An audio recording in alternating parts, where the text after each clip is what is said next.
ఉత్తరప్రదేశ్లో ఉన్నటువంటి మతోన్మాద శక్తులు, జిహాదీ ఉన్మాదులు అక్కడ ముఖ్యమంత్రి యోగి ఆదిత్యనాథ్ అన్న విషయం మర్చిపోతున్నట్టుగా ఉన్నారు. యోగి ఆదిత్యనాథ్ ప్రభుత్వము ఇటువంటి జహాదీ మూకల పనిపడుతోంది. దీనితో పాటు దేశంలో విధ్వంసం సృష్టించేందుకు, బాంబు దాడి చేసేందుకు ముజాహిదీన్ ఆర్మీని తయారు చేసి దేశమంతా ఉగ్రవాద పేలుళ్లు చేసేటటువంటి ముఠాలను కూడా అంతం చేస్తోంది.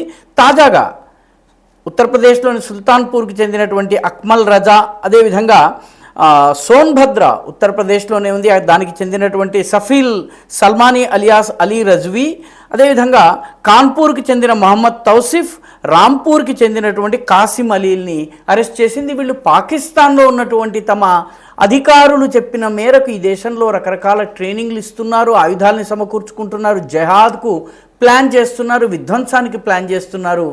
యోగికి దొరికిపోయారు.